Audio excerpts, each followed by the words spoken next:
And now, I shall resurrect Slifer the Sky Dragon!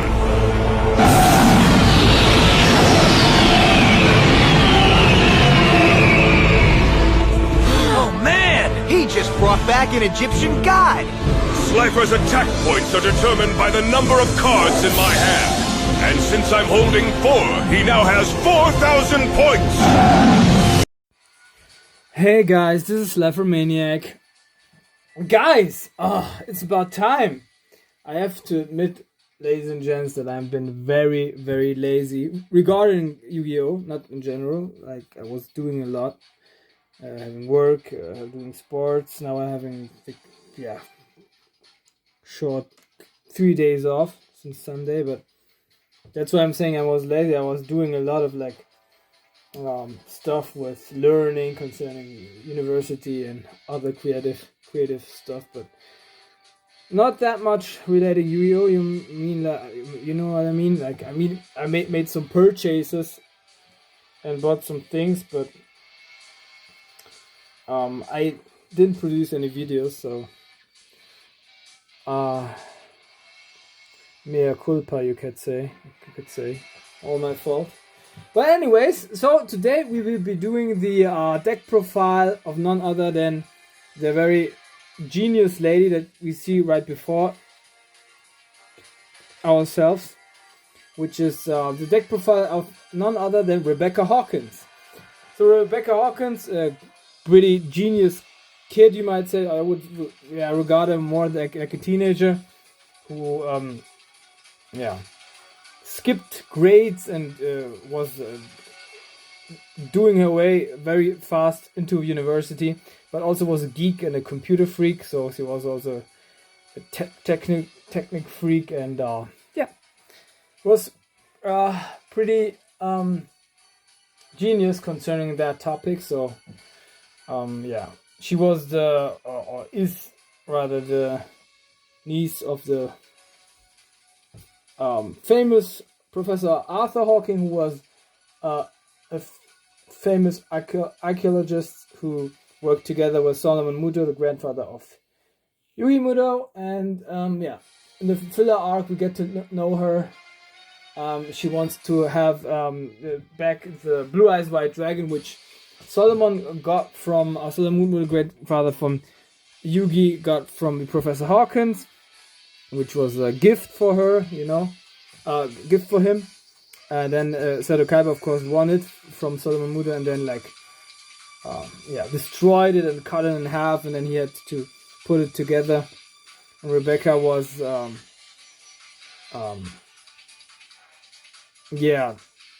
telling or revealing, she was claiming that Solomon Muto or Yugi and Solomon altogether stole the card, which wasn't true. And then Rebecca challenged Yugi into a duel in order to get the card back. And then after that they became friends and solved that problem. Later in the Real Calculus arc, Rebecca also joined the group, helping to save Yugi, but with her computer technique knowledge than the dueling skills, because she all together with Duke were dueling Valen, who was a very skillful, capable duelist who was succeeding in beating them off all together.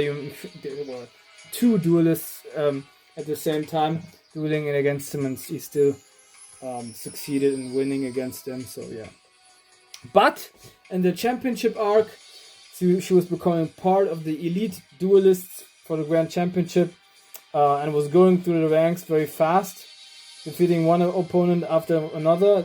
I think the first duel, I don't know against who. In the second duel, she won against, I think it was a quarterfinals, and she made it against Vivian Wong, then bumping into Leon von Schröder, who then defeated her in the semifinals. So she was nearly making it to the finals, so we can regard her as a very capable, talented duelist. And she's one of the first ones of the, you might say, side characters that has a full 40 cards deck that I didn't have to make any additions or something like that. We have a full art deck, but it's consisting out of the cards of the filler arc, some cards you played out in the Orichalcos arc, and of course in the Grand Championship arc. But there are 2 cards that are or 3 even, that are anime exclusive, so I had to exchange them. But regularly you do not have to make any additions other than those 3 who are anime exclusive. I exchanged them because they are all 3 are two of them are dragons, so I put other dragons in there, and one of them was a ritual card for one of the dragons, and so yeah, I made it some, I don't know, spell card edition, I think, or even none. It wasn't even necessary, so it wasn't even 40 cards. She has, I think, even 41 cards in total. Yeah, but other than that, his strategy is very much gaining some special cards, because like she has the very famous Millennium Shield in her deck. I still want to buy the other one, but it's like really the price for the one from the McDonald's pack, because this one is from the Legendary Collection Yugi's World, skyrocketed, so I couldn't afford it until now. But yeah, I will be having it in my binder someday, hopefully. And in order to get this one out, we have also some Sangans in here. 3 Witch of the Black Forest and 3 Sangans, so very good. We can get the Millennium Shield for a good defensive posture. This is one of my main key strategies. The other one is Cannon Soldier, in order to destroy many monsters. And fill your graveyard with monsters, but on the other hand also give burn damage to your opponent. And then slowly she has Shadow Ghoul, and with a full graveyard full of monsters, the Shadow Ghoul is very much boosted in powers and increasing its attack stats. Then she also has some engine for gaining life points with Mary the Fallen One or Injection Fairy Lily.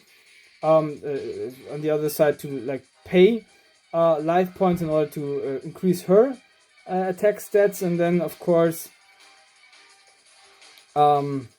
also Fire Princess, for example, in order to gain life points again. So it's like giving in and changing a little bit here and there. It's just reminding me of the Lecter core strategy which we have in the Virtual World arc, but yeah, just here and there.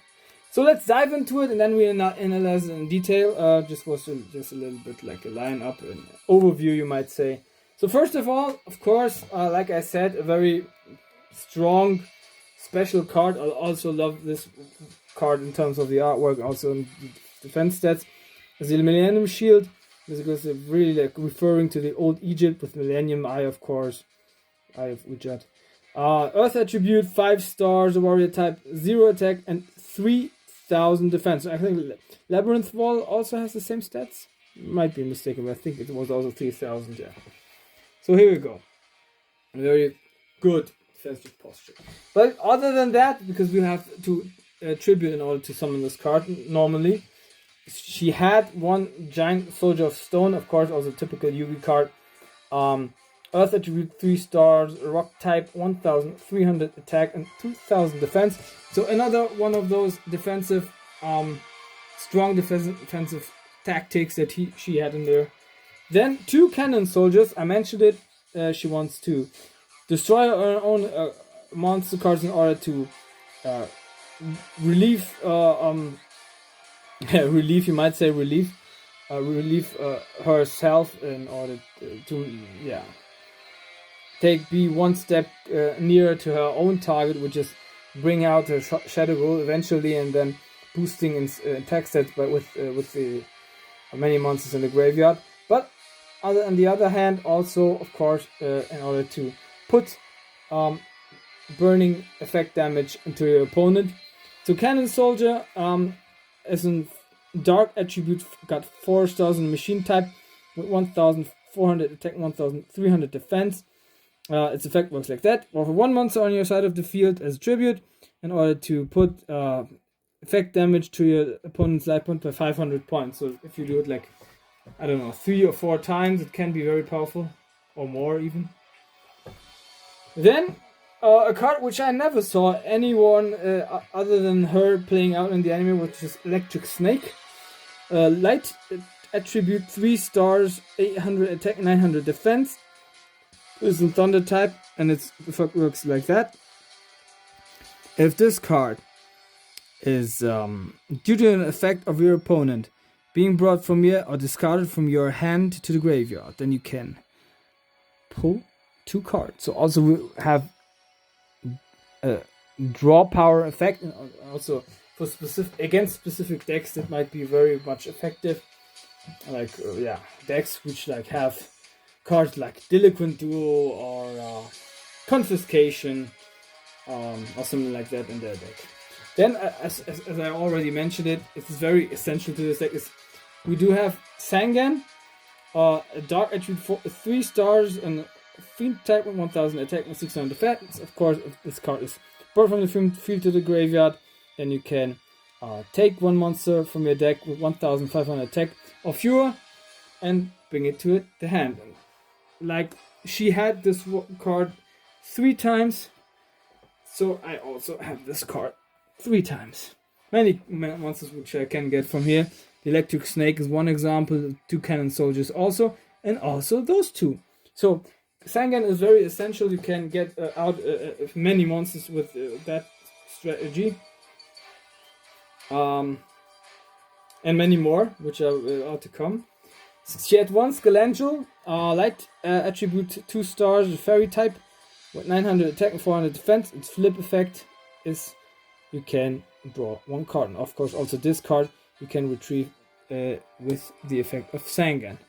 As well as Witch of the Black Forest, which also is of course in here, one of her essential key cards in this deck. That's of course dark attribute, 4 stars, and spellcaster type, 1100 attack, 1200 defense. Its effect is if it's sent from the field to the graveyard, then you can retrieve 1 monster with 1500 defense or fewer from your deck to your hand. So not the attack like Sangan, but the defense. And there we have also many, like not these 2, but the Cannon Soldier, the Electric Snake, Sangan also, Skelangel, and of course also another one of the Witch of the Black Forest. And the next one, which is one other key element of this deck, which is Shadow Ghoul. We want to fill up our graveyard with monsters in order to boost the attack stats of this card. It's a dark attribute, got 6 stars. It's a zombie type, 1600 attack and 1300 defense. As long as this card remains face up on the field, increase the attack by this card with each 100 points for each monster card in your in the graveyard of the player which controls this card. So very much these 2 are very much working together very effectively. She does possess 1 Luster Dragon. So another, you might say, focus on the deck is indeed dragon types. We didn't see much until now, but yeah, we will come to that. It's a wind type, wind attribute, 4 stars, dragon type, 1900 attack, 1600 defense. So very strong attack stats, of course. Also, she got this one, Luster Dragon number 2. Which is also a wind attribute, 6 stars, dragon type, 2400 attack, 1400 defense. 1400 defense, which can also be retrieved with Witch of the Black Forest from the deck to your hand. And she got Cure Mate, water attribute, 4 stars, fish type, with 1500 attack and 800 defense. So you can pull this card with Witch of the Black Forest as well as with Sangan from your deck to your hand. As long as this card remains face up on the field, you increase your life points by 800 points in each of your standby phases. This one is also working very much with Injection Fairy Lily, because we also always have to pay life points for this card. Fire Princess, I mentioned it. Fire attribute, 4 stars, pirate type, 1300 attack, 1400 500 defense. This one is also can be a target for Sangan as well as for the Witch of the Black Forest. Every time if you increase your life points, you can burn the life points of your opponent by 500 points. So also, this works very good with Q Mermaid. It works very, very well with Q Mermaid. Marie the Fallen One is also one of those cards, and it can then put burn damage, effect damage to your opponent, also supporting the effect of Cannon Soldier, of course. Then we do have the Guardian Angel Joanne. I think it is the most powerful boss monster that she got, except for the anime exclusive dragon, which we do not have in here. Like, it's anime exclusive, like already said. And this wind attribute has got 7 stars, 2,800 incredible attack and 2,000 defense.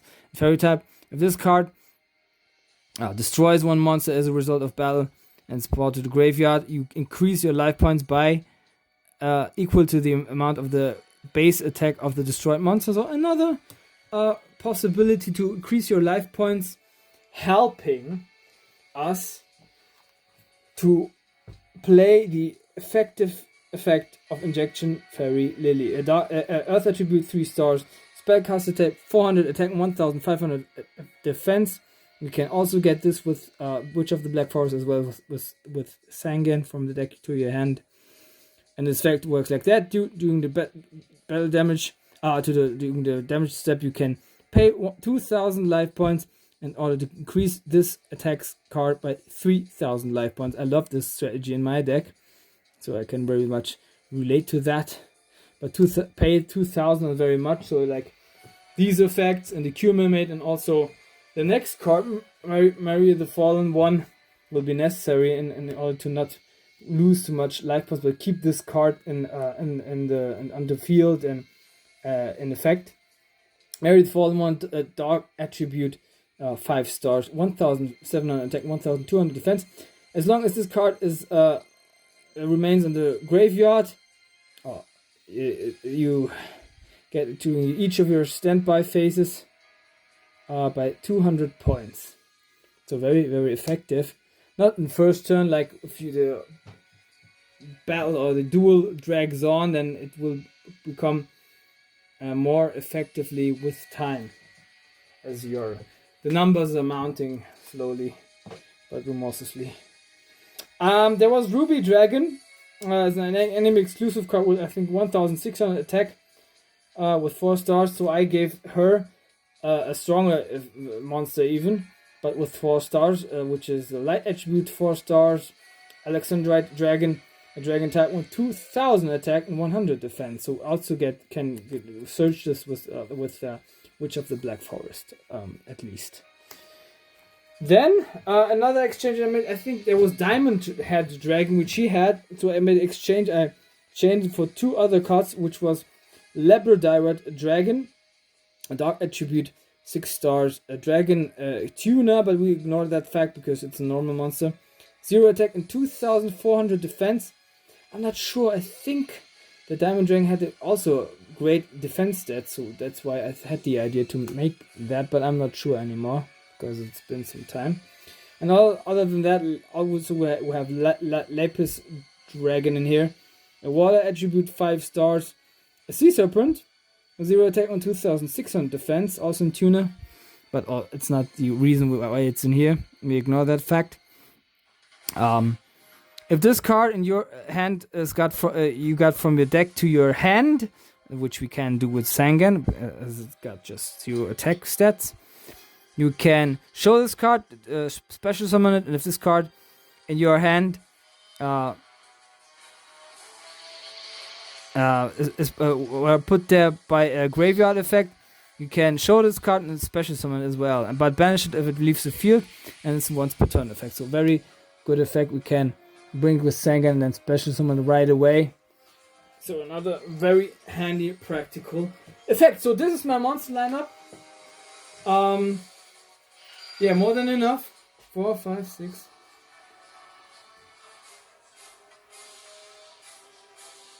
Yeah, so 23 monster cards. Like always, if you want to make a picture, make a picture. I give you 5 seconds. 5, 4, 3, 2, 1. And we change from the monsters and get into the spells.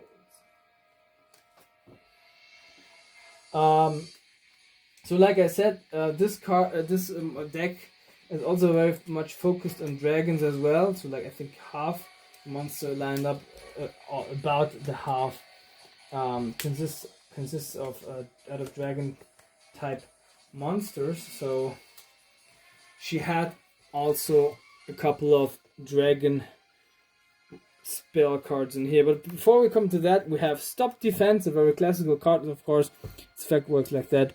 You can put one monster of your opponent from face down or defense position, or face down or face up defense position to face up attack position. Flip effects are of course immediately activated. Actually, this is a very iconic Duelist Kingdom card, but yeah, she had this one here. So Ring of Magnetism, it equips spell card, which works like that. You can just equip one monster on the side of the field, or your side of the field. The attack is decreased, and the defense as well by 500 points. But your opponent can just attack that target, which is equipped with this card. So like if we have a very strong monster and we use that effect, or maybe even if we like do it to Injection Fairy Lily, then we can at least increase her points then by 2000 points. So yeah, it's very much possible to still have a very strong effect if your opponent is forced to attack that target. Tribute to the Doomed. I don't know in which duel exact she played it up. It was in the Grand Championship arc, I think. Or maybe it was even in the filler or between Duelist Kingdom and Battle City. But still, you'd have to discard one card and you can destroy one monster. Destroy one monster on the field. Yeah. Love the artwork, by the way. But reminding me really much of Old Egypt. Dragon's Gunfire. So the first dragon card, dragon spell card, which we have in here. You can activate this card only when you have a face-up dragon type monster on your side of the field. Select and activate one of the following effects. Inflict 800 points of direct damage to your opponent's life points, so helping that burn damage strategy in here. Or destroy one face-up monster with a defense of 800 points or less. So also a possibility. Of course, we got Graceful Charity in here. She had it. I didn't have to add it because she had it. Of course, you just draw 3 cards and then you discard 2. As well as Pot of Greed, which is she can, of course, draw 2 cards for drawing power. Very, very convenient. But what you also had, you did have Scapegoats. Usually a very very iconic Joey Wheeler card. We didn't see it in any other deck in the Duel Monsters era other than hers. So there we go. Quick spell card, of course. You can special summon 4 tokens with 0 attack, 0 defense. They cannot be tributed. Yeah, you cannot summon other monsters in the in the turn you activate this card. Like you can normal set, of course. Silent Doom, she played it out. I don't know which of the she has many vanillas in here, so she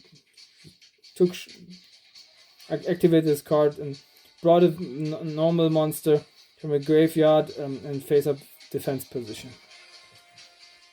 Oh, cool card. Stamping Destruction, also a card which you played out. You can activate this card only if the face up dragon type monster is on your side of the field. Destroy one spell or trap card on the field.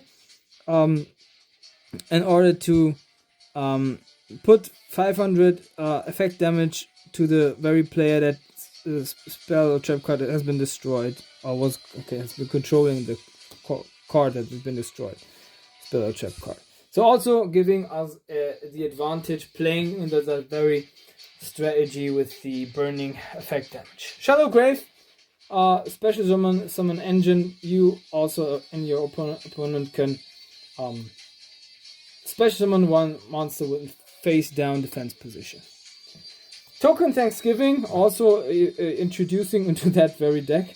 There was no other than her before that did that or had this card in the deck. Destroy all tokens on the field, increase your life points by a number of tokens destroyed by 800 points, also helping with the increasing life points mechanics in here. Destroying your scapegoats, 1 or maybe all 4. And last but not least, a monster reborn. You can special summon 1 monster of either player's graveyard in face of attack or defense position. So this is the spell lineup. 5, 4, 3, 2, 1. You just make a picture if you want.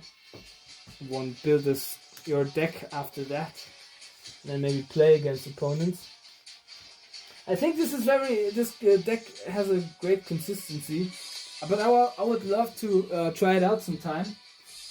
Maybe against another opponent, maybe in the gold format. I would recommend this deck in another form in the meta format. But maybe in the Tengu, Time Wizards, in the Genesis, or in the gold format, maybe it will succeed very successfully. So then this was the spell lineup. Let's get into the traps. First off, Rope of Life. You get this card if one or more of your monsters have been destroyed, then you can discard your entire hand in order to special summon this very monster, or one of the monsters, I think. Yeah, one of the monsters as a special summon and increase its attack points by 800 points. The first one who played it out was, I think, Yamimaru in Battle City. I loved this card back in the day. This card was appearing first time in Pharaoh and the Guardian. I pulled it, and then I had an ultra rare. But later on, I also this card already exists in secret rare. So yeah, I would love to have it in one of my decks. She had Mirror Force, of course, the board breaker. If your opponent attacks, then all face-up attack position monsters are being destroyed. Dragon's Rage, another one of those dragon-themed trap cards at all. Is a permanent trap card, which is if you're as a dragon type monster on your side of the field and is attacking one of the monsters on your opponent's side of the field, being in defense position, and then it makes making basically piercing battle damage. Then Gravity Bind. This one was introduced, I think, by My Valentine in Battle City. She tried to stop Ra. Then after that, I think the Big Five played it out, and she was the third in line. But it's very, very handy effect if you like with the back on the ropes, you might say. A permanent trap card which just allows monsters with level 4 or with level 3 or fewer to attack. Or level 4 or higher level monster cannot attack. And like I said, it's a permanent trap card, a very good trump card, you might say. And last but not least, she possessed Imperial Order. This one is from the OP09 in common, very, very beautiful. Because I already just possess it in Secret Rare and Ultra Parallel Rare from the Duelist Saga, and also I think it's the only very good common variety that I have in here. Or variant. Yeah, of course, also in permanent trap card, you have to pay 700 life points in each of your standby phases. If you don't, this card is destroyed. And all spell cards effects are being negated. Yeah. So it's not optional to pay life points, because if you don't, this is destroyed. But it's very good. It has very good stalling effect. Like also Gravity Bind, I would say it's a good stalling effect. So like in order to prevent your opponent to play strong spell cards, and then prohibiting your opponent from attacking. So this is it, guys. This is my, I think, 40 or 41 cards Rebecca deck profile. I hope you guys enjoyed it. Hit the like and the subscribe button, guys. Show me some love. And stay focused and stay concentrated on the deck profiles as we're going up the ranks. We, I think, I don't know, like on halftime concerning the Grand Championship arc. So I think the deck profiles that we're still missing are Solomon Muto, Siegfried from Schröder, Leo from Schröder, and of course then the three heroes, Yugi, Seto, Kaiba, and Joey Wheeler. Yeah, so we are about the half, but we're not at the half yet. But yeah, I love to make this one. I love the playmat as well. I don't know what you think about the playmat. I had to search a very long time in order to find a motive like that, which I thought it would be fitting. Unfortunately, the editor couldn't turn the picture, so I had to take this variant because other than that, Rebecca would have been looking very much as she had adipose, or she would have grown fat. I can't say it other way because it was like that. Yeah, and I found this fitting picture, and we do have Last Dragon 1 and 2 in here, and the Wizard of the Black Forest. I didn't have any better, and also Rebecca Hawkins is very much clear on there with their dual disc.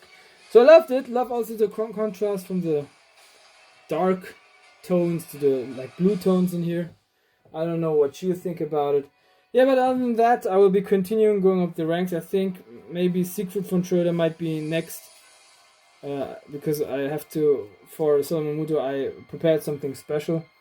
And then Leon from Schröder. And then I started, I think this is the first time I started with the antagonist. Because other than that, I was always commencing my deck profiles from one arc with the heroes, with Yugi, with Seto, Kaiba, and with then Joey, and then going up the ranks. But yeah, I tried it now in another way because I think this is the last arc. If we have very much many participants with clear, consistent deck profiles, and at the dawn of the dual arc, we just do have. I mean, like many of them. Because on the dawn of the dual arc, we just have just Yugi, little Yugi attempts deck. There's like really much complete, and of course the Amibakura. But other than that, Seto, Kaiba, we do not see that many cards. I might also pull a Dawn of the Duel Seto Kaiba deck profile, but that's about it. Because I think more than 4 I cannot afford, because it's like I have to very much imagine many things, because like Joey Wheeler, I don't know if we saw 2 or 3 cards. It's not just enough, and I didn't want to make a replica from the Grand Championship deck profiles. And from maybe I will be doing Seto Kaiba, but it can also be the case that I decide to refrain from it and not do it. Yeah, but if you want me to do a Seto Kaiba deck profile for the Dawn of the Duel arc, you just might comment down below, but because otherwise I will be like forced to make my own decision without consent, you might say. Yeah.